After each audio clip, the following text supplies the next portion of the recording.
যা বলেছেন এরকম সংস্কারে কোনো বক্তব্য নেই। আমাদের শীর্ষ নেতৃত্ব আইনজীবীরা দেখছেন পরিষ্কার যে সর্বভারতীয় তৃণমূল কংগ্রেস আমরা একদম প্রথম থেকে আমাদের দলের নেতৃত্বরা বলে এসছেন যে এই বিলটিতে নিচ্ছে না, পরিত্যাজ্য, যেটা গ্রহণ করা সম্ভব নয়।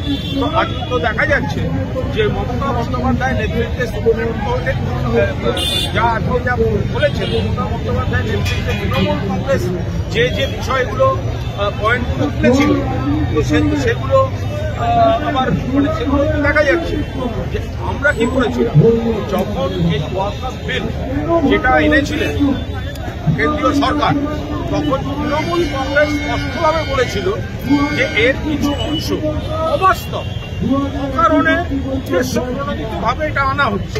মমতা বন্দ্যোপাধ্যায়ের নেতৃত্বে তৃণমূল কংগ্রেস বারবার এটা বোঝাবার চেষ্টা করছে, ওনারা শোনেননি। এখন মহামান্য সুপ্রিম কোর্ট সেটা বলছে, এটা আমাদের সিনিয়র নেতৃত্ব আইনজীবীরা খতিয়ে দিচ্ছে। প্রধানমন্ত্রী সফরে শেষভাবে সেটা হচ্ছে যে সুকান্ত মজুমদারের অভিযোগ তার কনভয়কে আটকে দেওয়া হয়, কিন্তু সুদীপ বসুর কনভয় ভোটার সুযোগ পায়, তাকে অপমান করা আমি বলতে পারবো না, নেই দেখতেও পাইনি, বুঝতে পারিনি। সুনীল ভট্টাচার্য বা দিলীপ ঘোষ বা ওদের অপোজিশন লিডাররাও তো ঢুকে যেত, সুকান্ত মজুমদার ঢুকেই আসে, হয়তো আটকেছি ভুল করে।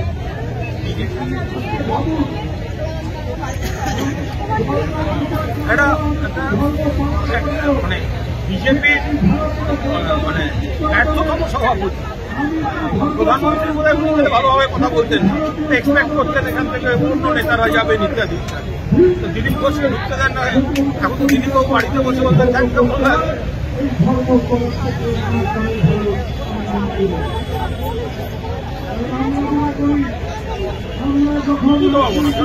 কালকে ভারত ম্যাচ ক্রিকেটটা নিয়েই তো একটা কোয়েশ্চেন আছে, সেটা হচ্ছে যেভাবে পহেলগাঁও হামলা সিভিলিয়ানদের মৃত্যু, পর্যটকদের মৃত্যু, জওয়ানদের মৃত্যু হচ্ছে, সেখানে হঠাৎ সেই পরিস্থিতিতে একদিকে এত বড় বড় কথা, তারপরে আবার তাদের সঙ্গে ক্রিকেট খেলা, সেই ক্রিকেট মাঠে বসে কেউ কেউ মজা নিচ্ছেন।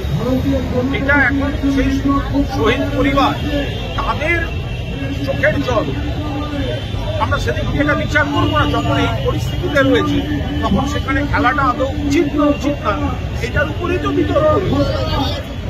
বিহারে চূড়ান্ত ভোটার তালিকা প্রকাশিত হয়ে গেল, তাতে কোনোরকম বেআইনি কাজ হচ্ছে দেখলে আদালত পুরো প্রক্রিয়া বড় পদক্ষেপ করে দিতে পারে। এসআইআর মামলা শুনানি চলার সময় আমরা বারবার বলছি যে এই জোর করে যেন ইলেকশন কমিশন আমরা যেন নিরপেক্ষ থাকে।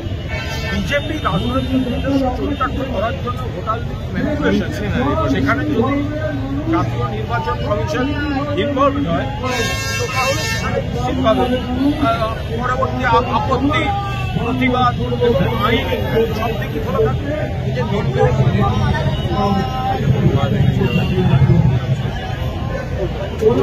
কেন করা গেছে আমি একটা জিনিস আমি বুঝতে পারছি না, এটা আপনারা দেখাতেও পারবেন না। আরজি করের এক ছাত্রীর মৃত্যু নিয়ে যে মিডিয়াগুলির অন্য কোনো খবর ছিল না, তারা এখন আরজি করেরই এক ছাত্রী মারা গেলেন, আপনাদের কোনো ব্রেকিং নিউজের সামনে সেগুলো দেখা যাচ্ছে না কেন? সেখানে আলোচনা নেই কেন? তার কারণ আর একজন ডাক্তারি ছাত্র সেই হত্যা করেছে সেই মেয়েটিকে, বা সেই হত্যার অভিযোগে যুক্ত মেয়েটির বাড়ি থেকে বলছে।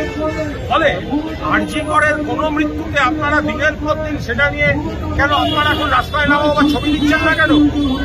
যারা প্রতিবাদ করেছিল সেগুলো সব কোথায় গেল? যারা মিথ্যা কথা বলছিল, যারা কুৎসা করছিল, তারা কোথায় গেল? আরজি করের যে মেয়েটি মারা গেছে সেও ডাক্তারি স্টুডেন্ট, যে অ্যারেস্ট হয়েছে সেও ডাক্তারি স্টুডেন্ট ছেলেটি। তো এবার আপনাদের দরদ কোথায় থাকে?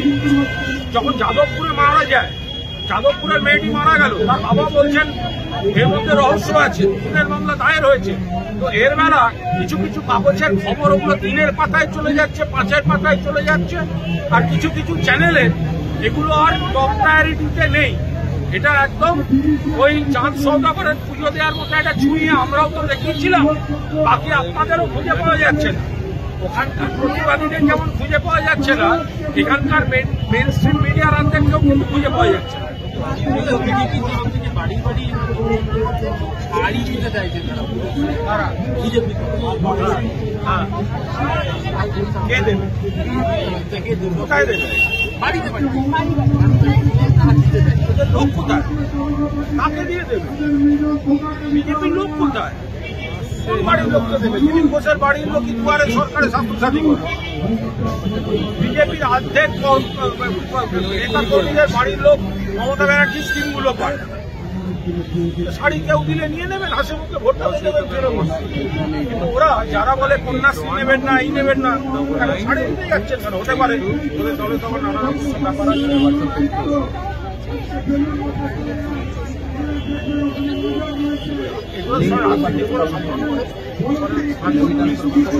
হচ্ছে না কেন? কবে ঢুকছিস?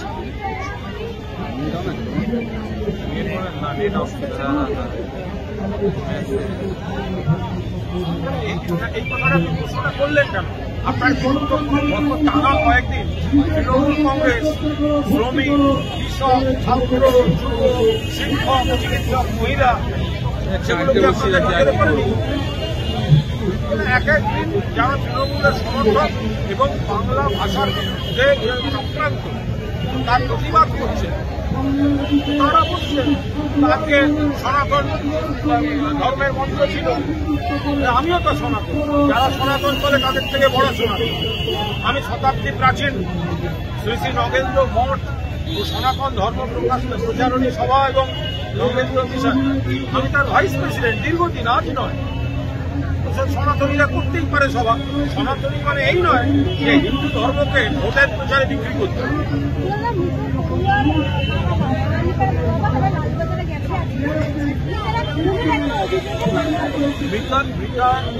এই যে যাদবপুর রহস্যজনকভাবে মেয়েটি মারা গেল, তার মা বাবা যদি খুনের অভিযোগ করে থাকেন, পুলিশ প্রশাসন নিশ্চিতভাবে সম্পূর্ণ শক্তিতে এর তদন্ত করবে।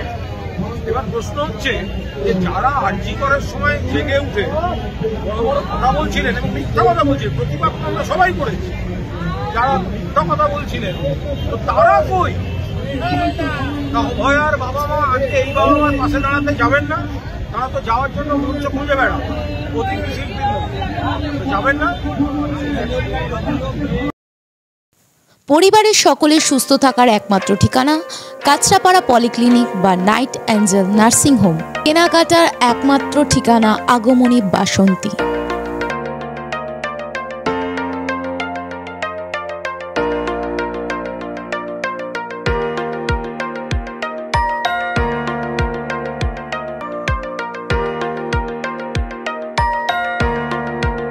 এখানে আমাদের সব থেকে মানে এখানে আশেপাশে দেখছি একটু খাবার একটু অসুবিধা হচ্ছিল, তো আমি দেখলাম কি এখানে একটা ছোট্ট একটা চায়ের দোকান করব। তারপরে চায়ের দোকান থেকে ভাবছি ছোট্ট একটা ধাবা করে দিই। ছোট ধাবা থেকে দেখছি এবার একটু সাজিয়ে এই আস্তে আস্তে করতে করতে এইভাবে হয়ে যাবে আমি নিজেও ভাবতে পারিনি।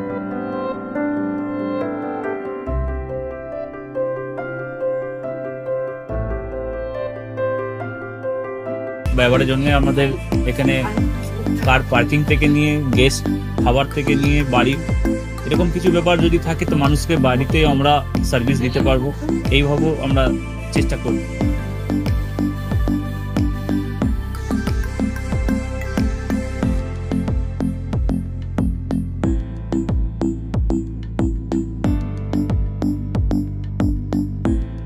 একদম সাধারণ, বাইরে থেকে অনেক চিপ বেস্ট মধ্যে খাওয়াটা কোয়ালিটিটা সবসময় পাবেন। একবার আমি মানুষকে একবারই বলবো কি একবার আমাদের কাছে এসে একবার টেস্ট করে যাবেন। দুপুরবেলা থেকে আরম্ভ আমাদের খাওয়া, থালা, বেঙ্গলি থালা, চাইনিজ ফুড সবই আছে, একবার এসে টেস্ট করে যাবেন।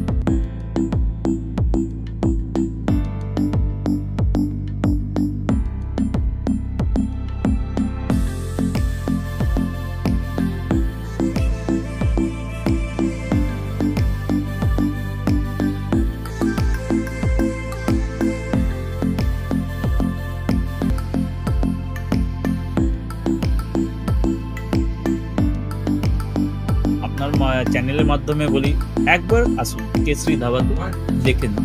আমার নাম রঞ্জন কেশরী।